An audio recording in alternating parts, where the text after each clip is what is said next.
পারবে। নবী করিম সাল্লাল্লাহু আলাইহি ওয়াসাল্লাম বলছেন, আলা উখবিরুকুম বিখাইরি আমালিকুম, তোমাদেরকে কি জানিয়ে দেব না তোমাদের সবচেয়ে উৎকৃষ্ট আমল সম্পর্কে, ওয়া আযকাহা ইনদা মালিকিকুম, এবং সবচেয়ে পবিত্র আমল সম্পর্কে, তোমাদের যিনি অধিপতি, তোমাদের যিনি মালিক মহান আল্লাহ, তার কাছে সবচেয়ে পবিত্র কাজ, সবচেয়ে পবিত্র আজকা। ওয়া আরফা ওয়াহা ফি দারাজাতিকুম, আর তোমাদের মর্যাদা উঁচা করার ক্ষেত্রে সবচেয়ে গুরুত্বপূর্ণ।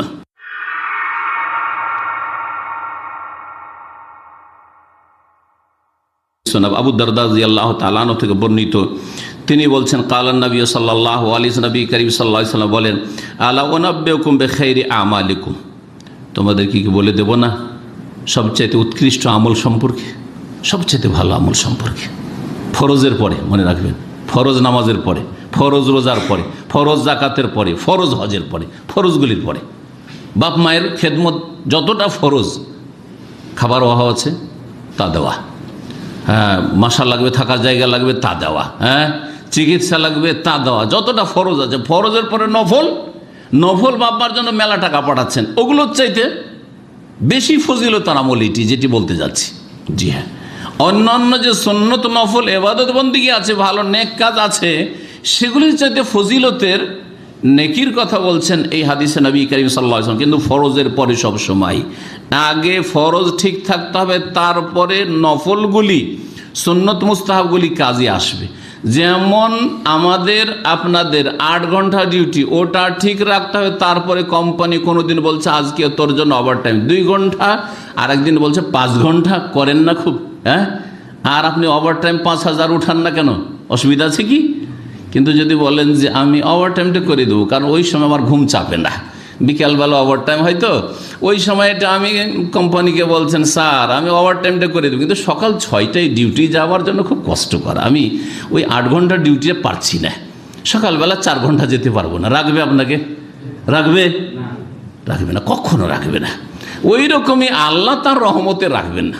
যেই ব্যক্তি ফজর নামাজ পড়লো না, আর বলছে যে আমি সালাতুল জোহা পড়বো, ইশরাকের নামাজ পড়বো, আমি এই তসবিহ জিকির আজকারগুলি ফলো করব, আমি ঘুমাবার সময় দোয়া পড়ে শুইব, আমি সকাল সন্ধ্যার জিকির আজকার পড়বো, আর যখন নামাজটা পড়বো তখন জিকির আজকার করি, নামাজের পরে পড়বো, সব সুন্নতগুলি ঠিক আছে, ওভার টাইম ঠিক আছে, কিন্তু তার আসল টাইমের ডিউটি তার ঠিক নেই, যার ফলে আল্লাহ তাকে তার রহমতে রাখবেন না। সুতরাং এইরকম লোককে জান্নাত দেবেন না। ভালো করে শুনে রাখেন। জি, এ ফজিলতুল কার জন্য? কমপক্ষে যেই ব্যক্তি ফরজ অজেব আদায় করে তার জন্য। যে ফরজ অজেবে ঘাটতি করে, যে আমি 4 ওয়াক্ত নামাজ পড়ি আর বাকিটা ঘাটতি পূরণ করেন ও জিকির আজকার দিয়ে, কোশ্চিন কালো হবে না। শুনে রাখেন, ইসলামকে ওইভাবে বুঝতে হবে যেভাবে আল্লাহ নাজিল করেছে।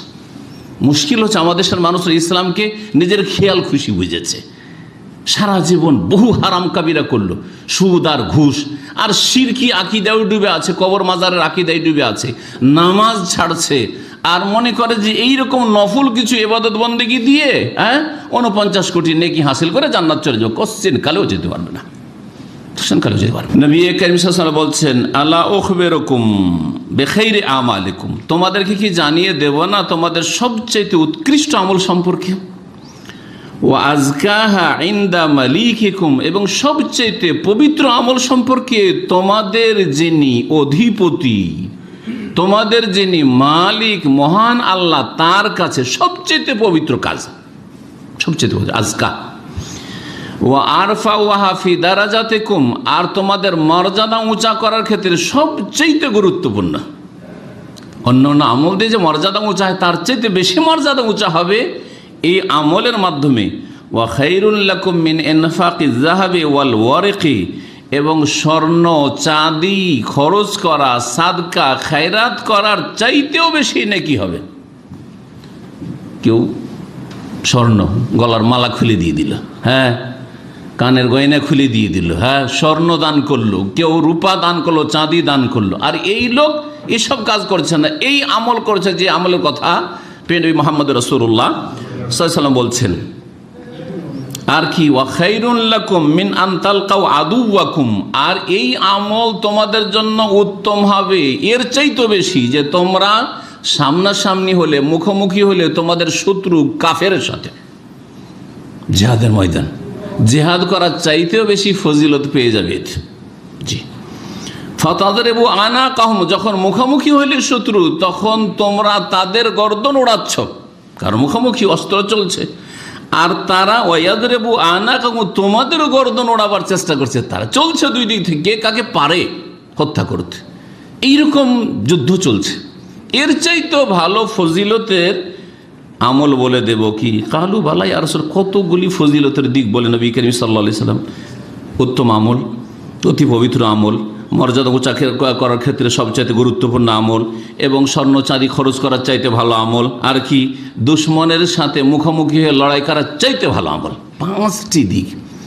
এর চাইতে ভালো আমল তোমাদেরকে বলে দেব কি? সাহাবীরা বললেন যে ভালা ইয়া রাসূলুল্লাহ, অবশ্যই বলে দেন, কেন বলবেন না, আমরা তো চাই, আগ্রহী নেকির কাজে। কালা, নবী করিম সাল্লাল্লাহু আলাইহি ওয়াসাল্লাম বলেন যিকরুল্লাহ তাআলা, মহান আল্লাহর জিকির আজকার, মহান আল্লাহকে স্মরণ করা। তাহলে দেখেন, মহান আল্লাহ যদি দেখে বুঝেন তাহলে ভালো করে বুঝতে পারবেন। মহান আল্লাহকে যদি অন্তর থেকে স্মরণ না রাখেন, শুধু জবানে স্মরণ করেন নয়, অন্তরে স্মরণ না রাখেন, আর আপনি দুশ্মনের সামনে গিয়ে কখনো দুশ্মনকে দমন করে আসলেন, প্রতিহত করে আসলেন, তারপরেই যেহেতু আপনি আল্লাহর জিকির আজকার থেকে, আল্লাহর স্মরণ থেকে গাফেল, শয়তান আপনাকে গ্রাস করে ফেলেছে, যার ফলে আপনার ইমানই হারিয়ে গেল, বেদিন হয়ে গেলেন, বেনামাজি হয়ে গেলেন, পাপে ডুবে গেলেন, একটু প্রলোভন কোথাও পেলেন বা চাপের মুখে আসলেন, তখন সবকে জায়েজ মনে করে নিলেন। জি হ্যাঁ, হতে পারে কি পারে না? যেই ব্যক্তি আল্লাহর স্মরণ থেকে গাফিল হবে, সেই ব্যক্তি স্বার্থের জন্য চুরিও করে নিতে পারবে, ডাকাতিও করে নিতে পারবে, ধার নিয়ে বেইমানি করে নিতে পারবে। সুন্দরী একটা মেয়ে যুবতী দেখলে ও নিজেকে সামলাইতে পারবে না, যদিও হয়তো জিহাদের ময়দানে একবার গেছে। যখন আল্লাহর স্মরণ থেকে গাফিল হয়ে যাবে, কিন্তু আল্লাহর স্মরণ যদি সবসময় থাকে অন্তরে, তো কখনো পাপের কাছে যেতে পারবে না। কারণ যখনই শয়তান তাকে প্ররোচিত করে পাপের জন্য, তখন আল্লাহ স্মরণ হয়ে যাবে। তাযাক্কারু, আল্লাহ করে বলছেন, তখন আল্লাহ হঠাৎ করে স্মরণ, ফাইযাহুম মুবসিরুন, তখন চোখ খুলে গেছে যে না, আমি তো এই জাহান্নামের পথে যাচ্ছি, কখনোই কাজ করবো না, কখনোই কাজ করবো না। জিকির আজকার মানে শুধু মন্ত্র পাঠ নয়, ভালো করে শুনে রাখেন। আজকাল অধিকাংশ লোক যারাও জিকির আজকার করে, মুশকিলটা হচ্ছে আমাদের জিকিরে কি বলি তা বুঝি না, তরজমা বুঝলাম না, তার প্রতিফলন ঘটলো না আপনার জীবনের ওপর, কারণ আপনার কলবে নামে না ওই কথাটি, মুখে যেটা উচ্চারণ করছেন। নামাজের পরে সকলেই বলছেন, যারা নামাজ পড়ছেন, আস্তাগফিরুল্লাহ আস্তাগফিরুল্লাহ আস্তাগফিরুল্লাহ, এখানে পড়লেন এখানে পড়লেন না, তাহলে এই আস্তাগফিরুল্লাহর প্রতিফলন কি আপনার লাইফে হবে? রেজাল্ট, ফলাফল দেখা দিবে? তিরমিজির হাদিস, ইবনে মাজার হাদিস, হাদিসটিকে আল্লামা আলবানী সহিহ বলেছেন, সহিহুল জামের 2629 নম্বর হাদিস।